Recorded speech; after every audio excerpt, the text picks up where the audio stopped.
Hello hello hello देवियों और सज्जनों, स्वागत है आप लोगों का द फ्लैग इज अप में। हम लोग एक बार फिर से इंडियन फुटबॉल से जुड़ी एक्सक्लूसिव न्यूज लेके आप सबके सामने आ चुके हैं। और डरिए मत, इस बार पॉजिटिव न्यूज लेके आए हैं। एंड ये पॉजिटिव न्यूज अगर मैं दो अक्षरों में बयान करूं तो वो ये है कि India is going to play in CAFA nation cup. अब ये क्या है काफा नेशन कप, क्यों ये बड़ी न्यूज है, उस सब के बारे में डिस्कस करेंगे। Let's start with CAFA. तो क्या है ये काफा का लिफाफा? CAFA is basically nothing but Central Asia Football Association द्वारा करवाई जाने वाली एक बेहतरीन टूर्नामेंट जिसमें 8 टीमें पार्टिसिपेट करती हैं, जिसमें से एक मलेशिया थी जिसने बैकआउट कर दिया। और क्योंकि उनको लॉजिस्टिक कुछ इशू थे कि प्लेयर्स हमारे अवेलेबल नहीं हैं, बिकॉज और players are playing in big leagues, तो उनके प्लेयर्स अवेलेबल नहीं थे, इसलिए उन्होंने कहा कि हम नहीं खेलेंगे। तो इसने दरवाजे खोल दिए इंडियन फुटबॉल के लिए to enter into a tournament जो खेली जानी है सेंट्रल एशियन फुटबॉल एसोसिएशन के नेशंस के बीच में। India central Asian football association का पार्ट नहीं है, तो इसलिए मैं आपको बता दूं कि ये हमारे लिए इसलिए एक एक्सेप्शनल टूर्नामेंट हमारे हाथ लगी है। एंड क्यों ये टूर्नामेंट इतनी बढ़िया है उस पे बात करना बहुत जरूरी है, बिकॉज अगर ऐसे ही कोई एरी गैरी नथु गैरी टूर्नामेंट होती तो हम वीडियो क्यों बना रहे होते, क्यों उसको डिस्कस करना था।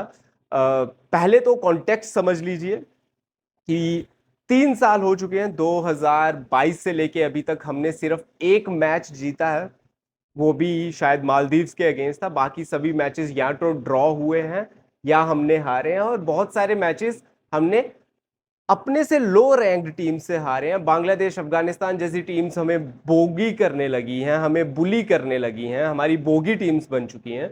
तो कहीं ना कहीं जो दिक्कतें हैं वो तो हम सब वाकिफ हैं ही उससे।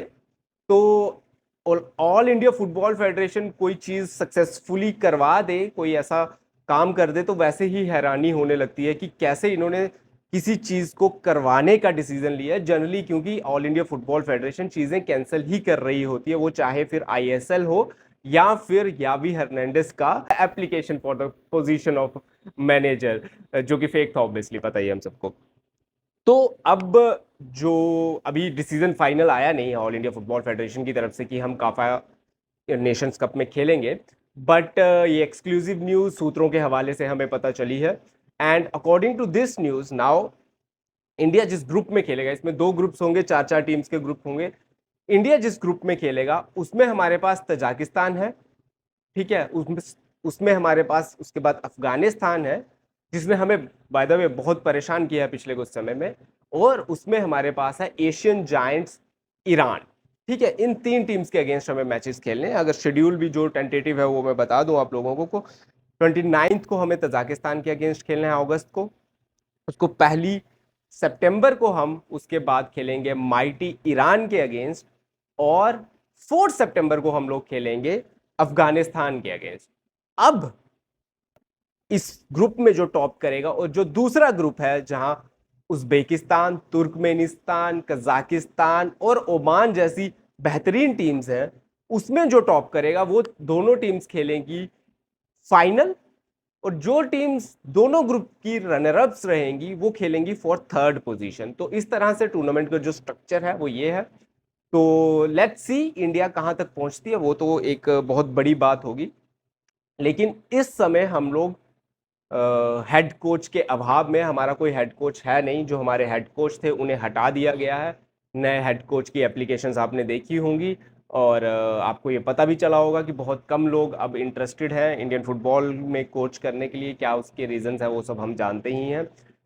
पिछली बार जब एप्लीकेशंस रोल आउट हुई थी तो 290 के करीब एप्लीकेशंस आई थी, और इस बार 170 के करीब एप्लीकेशंस आई हैं सिर्फ, तो वहीं से आपको पता चल जाएगा। और Khalid Jamil, Stephen Constantine, Stephen Tarkovich, इन तीनों में से कोई एक होगा, और मोस्ट प्रॉब्ली खालिद सर को ही चुनने वाले हैं। बिकॉज मत ये है कि एक इंडियन कोच को चक दे इंडिया बेसिकली रेप्लिकेट करना चाह रही है ऑल इंडिया फुटबॉल फेडरेशन, कि हमारा इंडियन कोच ही अब हमें वर्ल्ड कप जिताएगा। तो जो भी है ये डिसीजन होने वाला है। एक हेड कोच आएगा और वो तुरंत आते ही इतनी बड़ी टूर्नामेंट में टीम को लीड करेगा। तो लेट्स सी कि वो किस तरीके से टीम परफॉर्म करती है। जैसा कि मैंने पहले ही बताया, हमने सिर्फ एक मैच जीता है पिछले 3 साल में, तो बहुत ही खराब दुर्दशा है। एएफसी एशिया कप में भी हमारी जो एंट्री है उस पे पता नहीं हमें मिलेगी कि नहीं मिलेगी, हम क्वालिफाई करने में सफल होंगे कि नहीं होंगे वो भी देखना होगा। बट एटलीस्ट खुशी की बात यह है कि इंडियन फैंस को, इंडियन फुटबॉल फैंस को इंडिया टीम एक्शन में दिखेगी अगले थोड़े से समय में, 1 महीने के समय में।